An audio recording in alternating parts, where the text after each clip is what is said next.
Bismillahirrahmanirrahim. Assalamualaikum warahmatullahi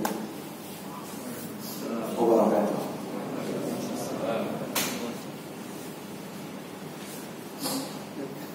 Alhamdulillahirabbil alamin. Wa bihi nasta'inu ala umuri dunya waddin. Asyhadu an la ilaha illallah wahdahu la syarika lah. Wa asyhadu anna Muhammadan abduhu wa rasuluh. Sallallahu alaihi wa ala alihi wa sahbihi wa man tabi'ahum bi ihsanin ila yaumiddin wa sallama tasliman katsira, amma ba'd. Ma'asyiral muslimin wal muslimat, al-musyahidin wal musyahidat, para jamaah sekalian yang dirahmati dan dimuliakan oleh Allah. Alhamdulillah bi ni'matihi tatimmus shalihat. Segala puji hanya bagi Allah yang dengan nikmat-nikmatnya tertunai segala amal-amal kebajikan. Salawat dan salam semoga tercurahkan selalu kepada junjungan kita Nabi Agung, Nabi besar Muhammad sallallahu alaihi wasallam, kepada keluarga dan para sahabat serta orang-orang yang senantiasa meniti jalannya sampai hari kiamat kelak. Bapak-bapak sekalian, jamaah Masjid Al-Husna yang dirahmati dan dimuliakan oleh Allah, pada malam hari yang berbahagia ini, insyaallah ta'ala kembali kita akan melanjutkan kajian dari pembahasan tafsir Ibnu Katsir. Dan pada malam hari ini kita memasuki tafsir surat At-Tin. Tafsir dari surat At-Tin. Surat ini terdiri dari 8 ayat ringkas dan dinamakan dengan surat At-Tin. Sebagian ulama tafsir mengatakan dia adalah surat Wat-Tin. Dan sebahagian lain ada yang menyebut dengan nama surat Wat-Tini Waz-Zaitun. Nah, hal ini sebagaimana disebut oleh sebahagian sahabat, diantaranya diriwayatkan dari sahabat Al-Bara ibnu Azib radhiyallahu anhu, riwayat Imam Al-Bukhari dan Imam Muslim, di mana sahabat Al-Bara ibnu Azib radhiyallahu anhu berkata, "Kana Rasulullah sallallahu alaihi wasallam fi safarin faqara'a fil isya'i fi raka'atil ula bit-tini waz-zaitun." Nah, kata sahabat Al-Bara ibnu Azib, Rasulullah sallallahu alaihi wasallam pernah dalam suatu safar perjalanan, beliau membaca dalam sholat isya di rakaat yang pertama surat Wat-Tini Waz-Zaitun. Ya. Ini hadisnya sahih riwayat Imam Al-Bukhari dan Imam Muslim. Nah, ini hadis menunjukkan kepada kita bahwa surat ini juga disebut oleh para ulama dengan nama surat Wat-Tini Waz-Zaitun, sesuai dengan awal ayat dari surat ini. Ya. Namun di sana ada faedah lain yang disebutkan oleh para ulama, bahwa surat ini ternyata Nabi SAW baca tatkala beliau safar. Walaupun ketika safar bukan hanya surat At-Tin saja yang harus kita baca. Ya, kita boleh membaca surat-surat yang lain, tapi dalam kesempatan itu memang Nabi membaca surat Wat-Tini Waz-Zaitun. Dan dari sana para ulama mengatakan bahwa seseorang ketika safar, tatkala dia menegakkan sholat, memang tidak disunnahkan bagi dia untuk membaca surat yang panjang-panjang, karena kondisinya safar. Jangankan suratnya, sholatnya saja kita ringkaskan, Pak, ya.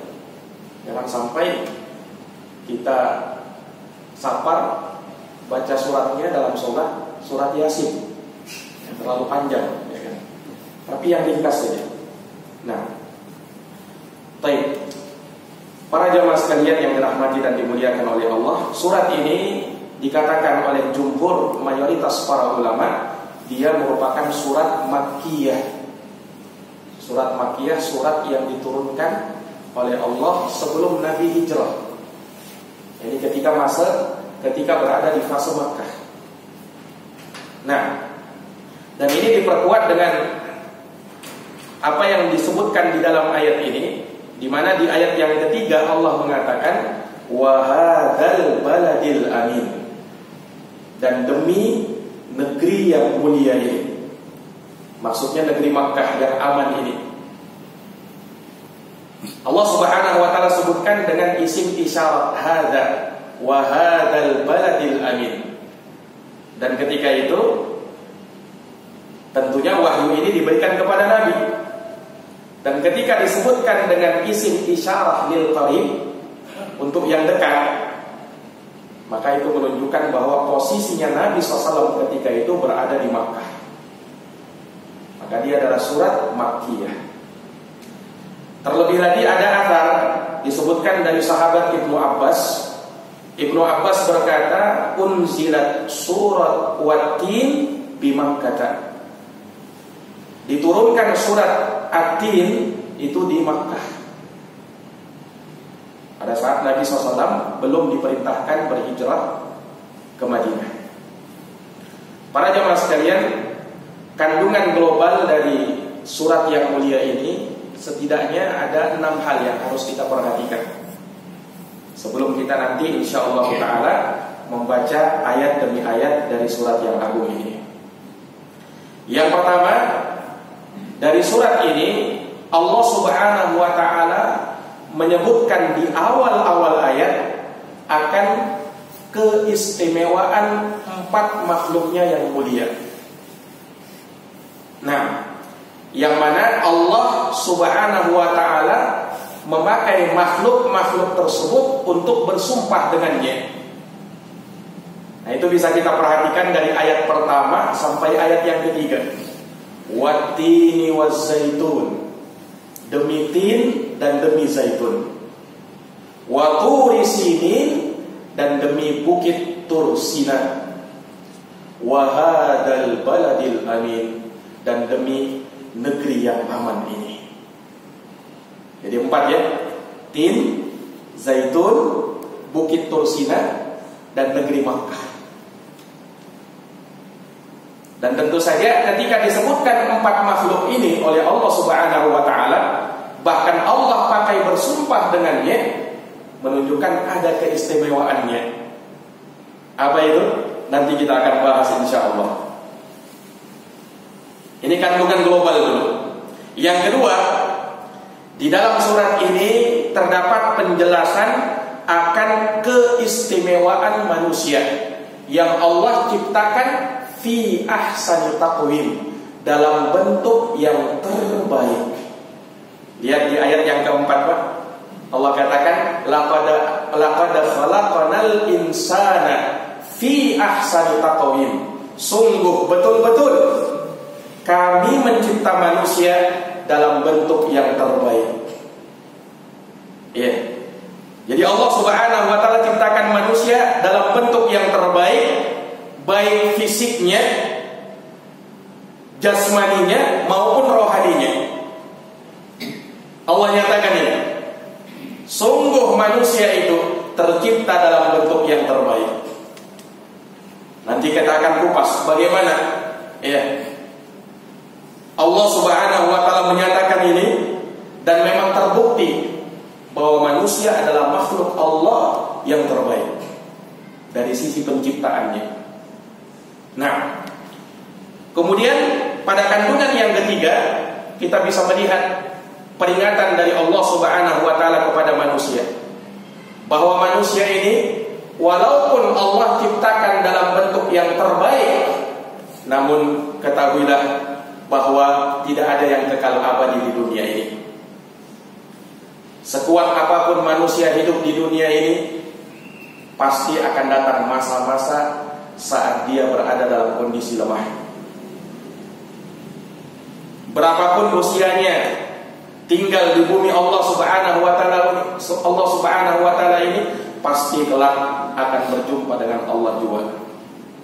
Nah, Makanya Allah ingatkan di ayat yang setelahnya, "Tsumma radadnahu asfala safilin."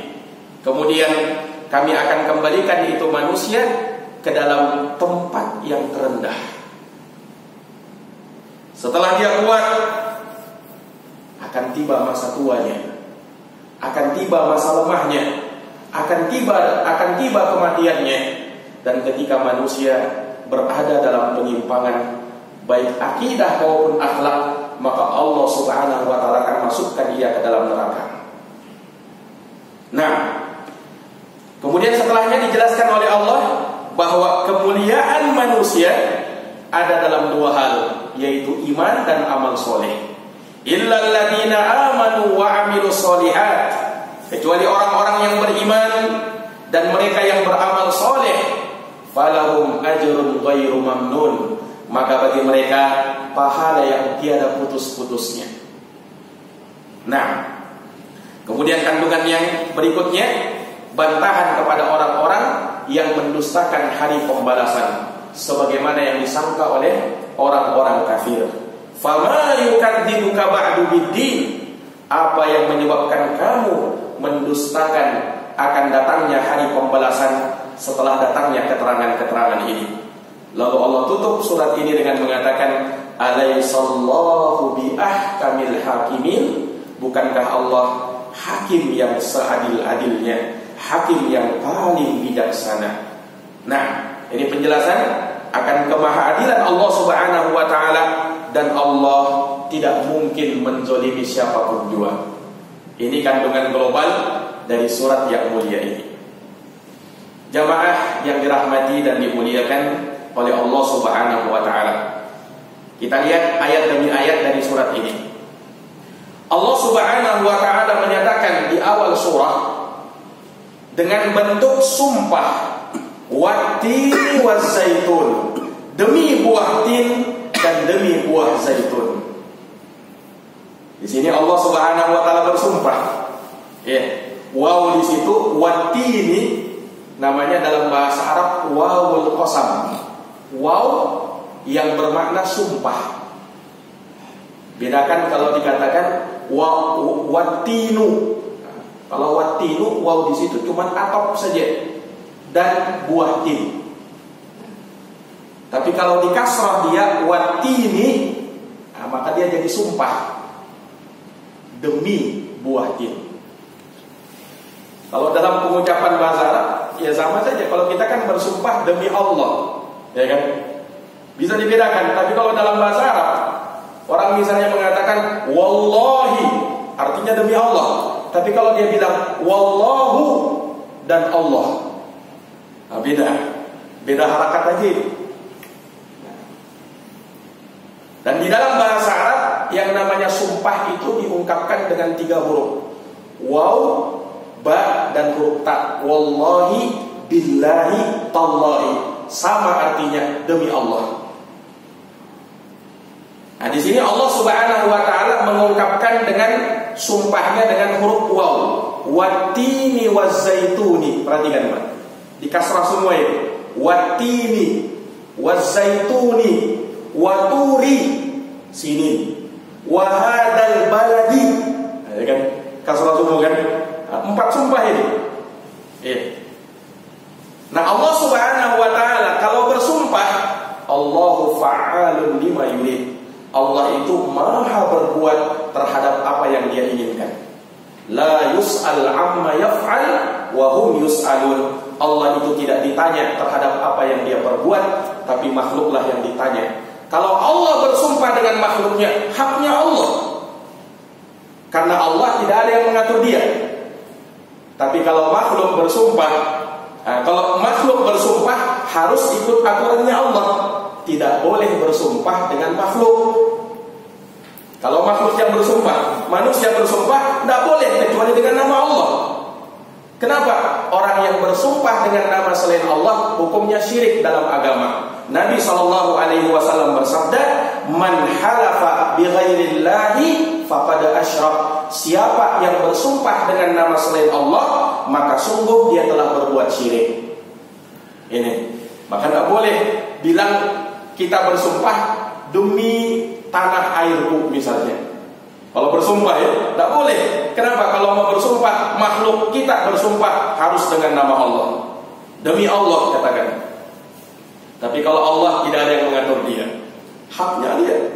Makanya kita banyak dapati kalimat-kalimat sumpah ini dalam Quran. Wal asri, demi masa. Wal duha, demi waktu duha. Wasyamsi, demi matahari. Wal qamari, demi bulan. Wan najmi idza hawa, demi bintang-bintang. Wal laili idza saja, demi gelapnya malam. Banyak ya kan? Allah bersumpah dengan makhluk-makhluknya. Sama dengan ayat ini. Wattini wazzaitun, demi tin dan demi zaitun. Apa tin dan zaitun ini? Nah, ini yang harus kita bahas. Para ulama ahli tafsir berbeda di dalam menafsirkan apa itu tin dan apa itu zaitun. Sebahagian ulama mengatakan tin dan zaitun maksudnya adalah nama buah. Buah tin dan buah zaitun. Nah, itu yang ma'ruf. Dan itu yang ada dalam terjemahan Al-Quran. Buah tin dan buah zaitun, iya kan? Nah, tapi di sana ada penafsiran yang lain. Sebagian ulama menafsirkan tin dan zaitun ini, kalau tin adalah masjid di Dimashq, Damaskus. Adapun zaitun maksudnya adalah Baitul Maqdis. Ini kan jauh sudah ini, ya kan? Karena mengacu kepada tempat tumbuhnya buah itu. Karena disebutkan oleh para ulama, buah tin dan buah zaitun ini banyak-banyak tumbuh di negeri Syam, di Syria, di Lebanon, di Palestina. Mengacu kepada tempat tumbuhnya. Nah, makanya ada sebagian ulama yang menafsirkan itu. Ada juga ahli tafsir mengatakan atin maksudnya adalah masjidnya Nabi Nuh. Wallahu a'lam di mana itu. Tapi ada sebagian ulama tafsir mengatakan begitu. Adapun Az-Zaitun adalah Baitul Maqdis yang ada di Palestina, Masjidul Aqsa. Nah, ini penafsiran para ulama. Namun yang dikuatkan oleh Imam At-Tabari dalam tafsirnya Jami'ul Bayan. Imam Tabari ini bapaknya ahli tafsir. Imam Ibnu Katsir banyak-banyak di dalam tafsirnya mengacu kepada kitabnya Imam Tabari. Jami'ul Bayan fi ta'wil ayatil Quran.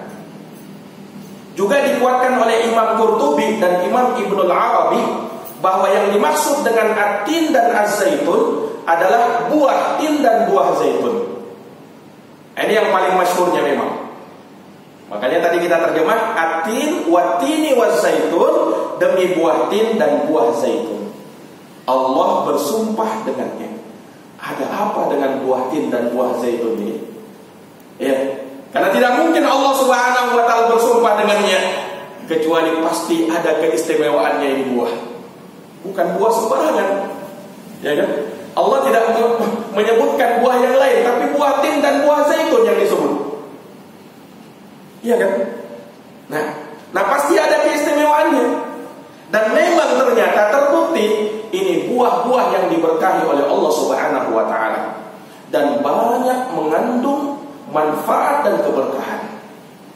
Banyak mengandung apa? Manfaat dan keberkahan. Nah, terlebih buah zaitun, Pak. Buah zaitun ini yang lebih banyak disebut di dalam Quran. Allah Subhanahu wa taala menyebutkan ini zaitun buah yang berkah. Min syajaratin mubarakatin zaituna. Disebutkan dalam Quran. Dari pohon zaitun yang diberkahi oleh Allah. Makanya disebutkan ini dua pohon ini, dua buah ini. Wattini waz-zaitun. Ya. Dan kalau di tempat kita jarang ini banyak kelihatan buah ini ya. Tapi ada dijual di negeri kita, ada dijual. Bahkan sudah dijual online, sudah ada. Ya. Buah ini. Buah tin. Kalau zaitun ya insyaallah lebih ma'ruf, ya kan? Buah tin ini. Hanya kalau lihat tempat tumbuhnya banyak di negeri Syam sana. Syam itu mencakup Suriah, Palestina, Lebanon. Itu Syam. Nah, para jamaah sekalian yang dirahmati dan dimuliakan oleh Allah, sebagian ulama menyebutkan Allah Subhanahu wa taala menyebutkan nama buah dan Allah bersumpah dengannya, ini isyarat kepada manusia agar ya banyak mengkonsumsi buah. Kenapa? Buah ini menyehatkan bagi badan. Ya kan? Dan memang terbukti di antara makanan-makanan yang memang sehat, bagus dikonsumsi oleh badan adalah buah-buahan. Ya kan? Makanya Allah sebutkan watini wazaitun, demi buah tin dan buah zaitun, isyarat kepada manusia. Dan di antara makanan-makanan yang bagus, makanan-makanan yang terbaik bagi badan manusia adalah buah. Konsumsi buah-buahan. Para jamaah yang dirahmati oleh Allah, kemudian kita lihat ayat yang berikutnya. Wa turi sinin, ini masih sumpah Allah ini. Dan demi bukit Tursina. Ya. Tursina dalam sebagian qiraah di sini kan dibaca Tursini wa turi sinin. Dalam qiraahnya Ibnu Mas'ud dibaca wa turi sina. Kalau dalam qiraahnya Umar di fathah huruf sinnya wa turi saina. Sama juga maknanya itu.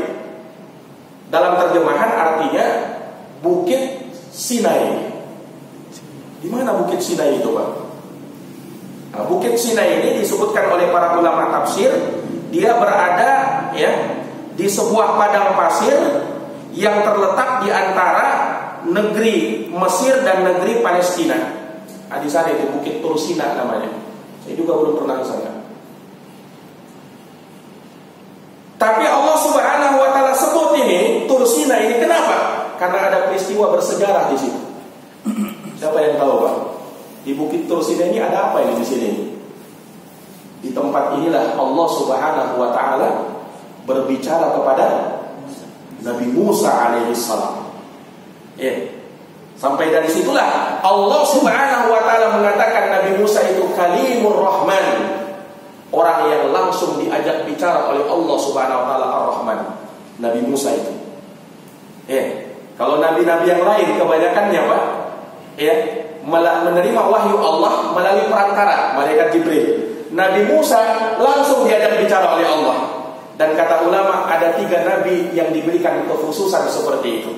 Langsung diajak bicara oleh Allah tanpa melalui perantara malaikat Jibril. Siapa mereka? Yang pertama Nabiullah Adam alaihi salam. Ya kan? Tatkala di awal pertama kali diciptakan Adam alaihi salam, Allah berbicara kepada Adam. Makanya disebutkan dalam hadis Nabi Adam itu nabiyun mukallam, nabi yang langsung diajak bicara oleh Allah. Yang kedua Nabi Musa. Ayat ketiga Nabi kita Muhammad sallallahu alaihi wasallam dalam peristiwa Isra dan Mi'raj langsung diajak bicara oleh Allah tanpa melalui malaikat Jibril. Ini jamaah sekalian. Jadi dalam ayat ini Allah sebutkan ini wa turi sinin karena memang ada peristiwa besar di sini. Allah Subhanahu wa taala mengajak bicara Nabi Musa alaihi salam dan disebutkan bahwa Nabi Musa berjumpa dengan Rabbnya.